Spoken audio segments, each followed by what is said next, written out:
কেউ সামনে যাবেন না, ভাই ভাই সামনে না, বসেন প্লিজ প্লিজ, সামনে থেকে সবাই বসেন।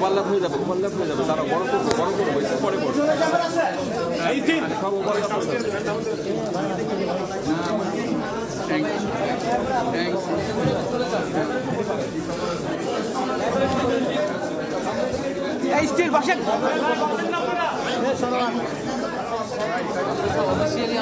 বসেন না ভাই।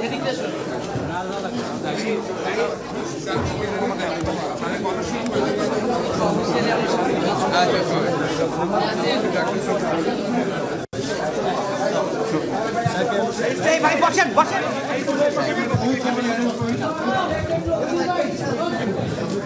নজরুল ভাই বসেন বসেন, সবাই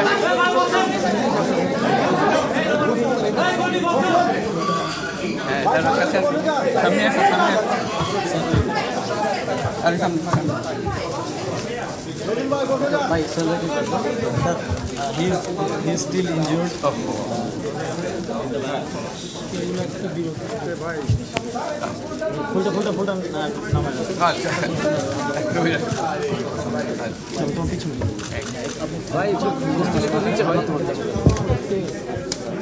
আসসালামু আলাইকুম। আজকে আমাদের গৌরবের দিন,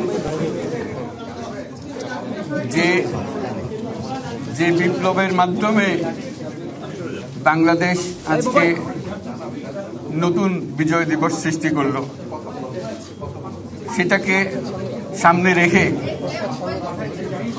এবং আরো মজবুত করে আমাদেরকে সামনে এগিয়ে যেতে হবে। যারা এটা সম্ভব করেছে, যে তরুণ সমাজ, তাদের প্রতি আমি আবার সমস্ত প্রশংসা এবং কৃতজ্ঞতা জানাচ্ছি তাদেরকে। তারা আমার পাশে আছে। এরা এই দেশকে রক্ষা করেছে, এ দেশকে নতুনভাবে পুনর্জন্ম দিয়েছে এবং এই পুনর্জন্মে যে বাংলাদেশ পেলাম, সে বাংলাদেশ যেন অত্যন্ত দ্রুত গতিতে এগিয়ে চলতে পারে, সেটাই হলো আমাদের শপথ। সেটা আমরা রক্ষা করতে চাই, এগিয়ে যেতে চাই। আজকে আবু সাঈদের কথা মনে পড়ছে আমাদের, যে আবু সাঈদের ছবি বাংলাদেশের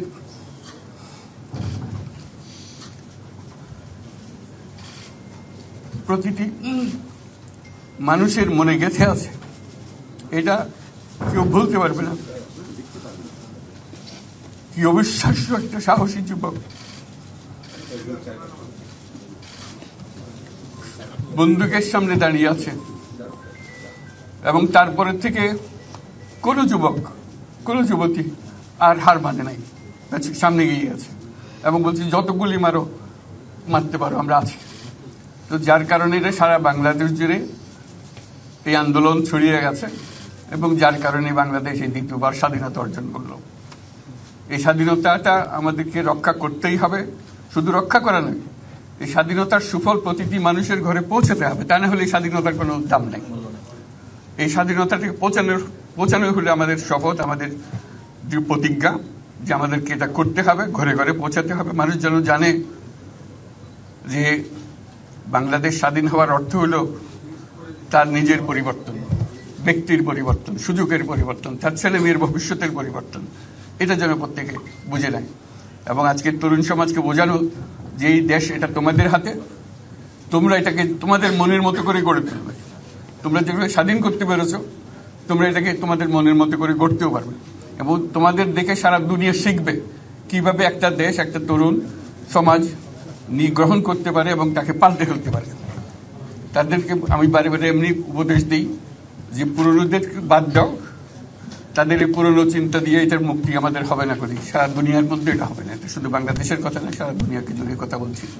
তোমাদের মধ্যে যে শক্তি আছে, যে ক্রিয়েটিভিটি আছে, সৃজনশীলতা আছে, সেই সৃজনশীলতাকেও কাজে লাগাতে হবে। এটা শুধু বই খাতাতে লেখার জিনিস না, এটাকে প্রকাশ করার জিনিস, স্থাপন করার জিনিস, সেটা করা।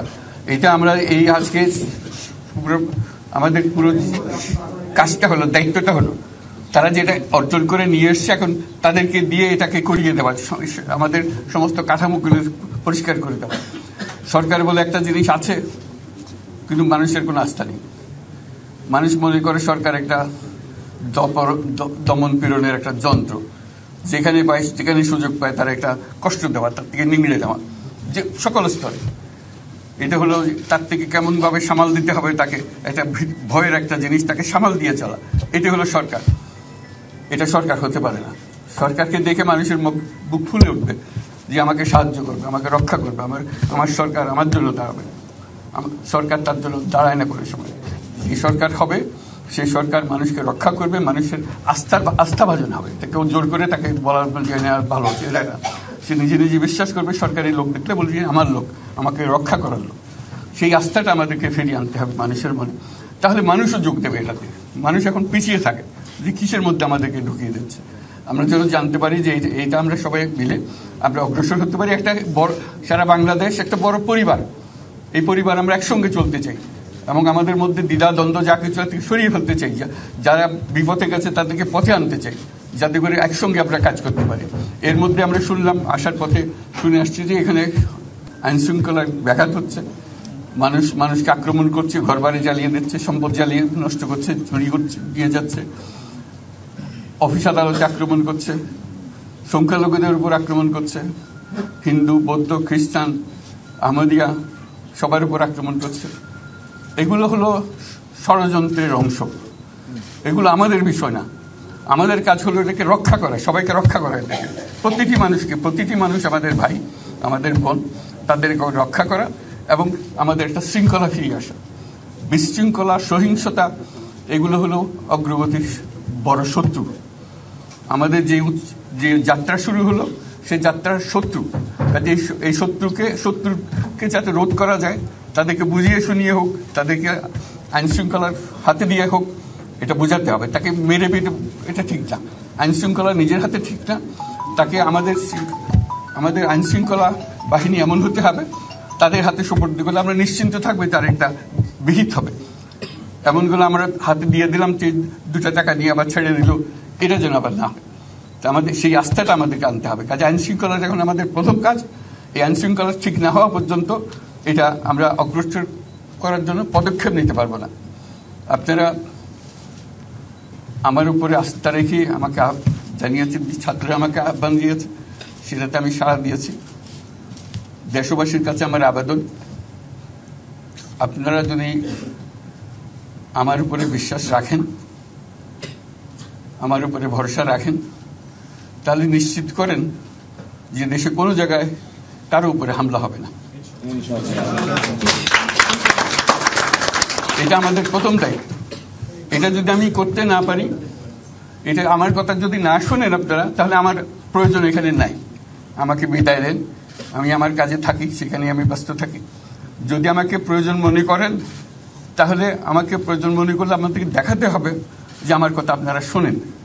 আমার কথা না শুনলে আমার কোনো প্রয়োজন নাই। আমার প্রথম কথা হলো, আপনারা বিশৃঙ্খলা থেকে দেশকে রক্ষা করেন, আপনারা সহিংসতা থেকে দেশকে রক্ষা করেন, যাতে আমরা যা আমাদের ছাত্ররা আমাদেরকে পথ দেখায়, সেই পথে আমরা এগিয়ে যেতে পারি। এটা একটা খুব সুন্দর দেশ হতে পারে। বাংলাদেশ একটা খুব সুন্দর দেশের সম্ভাবনাময় দেশ। কাজে এই সম্ভাবনাগুলোকে আমরা নষ্ট করে দিয়েছি। এখন আবার সেই বীজতলা আবার তৈরি করতে হবে, আবার আমাদেরকে জেগে উঠতে হবে। তারাই এই বীজতলা তৈরি করবে, তাদের হাত দিয়েই হবে এবং তাদের দিকে আমরা তাকাবো এবং আমরা তাদের নির্দেশ মতে আমরা অগ্রসর হব। এখানে সরকারি কর্মকর্তা কর্মচারী যারা আছেন, সেনাবাহিনী, বিমান বাহিনী, নৌবাহিনী প্রধানরা যারা আছেন, তাদের প্রতি অনুরোধ, আমরা একটা পরিবার।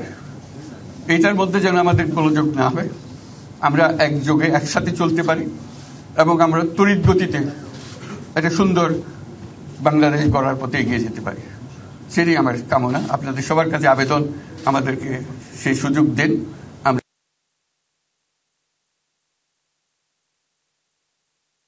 আমাদের দিকে এখানে যখন ছাত্ররা রাস্তায় নেমেছে, যে তারা অবাক হয়ে গেছে। আমাদের তো অবিশ্বাস্য কেন, তাদেরও এটা স্পর্শ করেছে, তাদের তরুণরাও জেগে উঠছে। আমাদের তরুণরাও জেগে উঠছে আমাদের ছেলে মেয়েদের এই অভিজ্ঞতা থেকে, তাদের এই সংবাদ থেকে তারাও চোখ জেগে উঠেছে আমরা কি করতে পারি। কাজে আমাদের কাজ হবে এগুলো সম্পূর্ণ করা। আমরা আজকের থেকে শুরু করলাম, সেটা আশা করি আমরা দ্রুত গতিতে এগিয়ে যেতে পারবো। সবাইকে ধন্যবাদ। আজকে কোশ্চেন আমি দিলাম না, আর দিন না। থ্যাংক ইউ আজকের হবে কথা তো হবে। Thank you so much.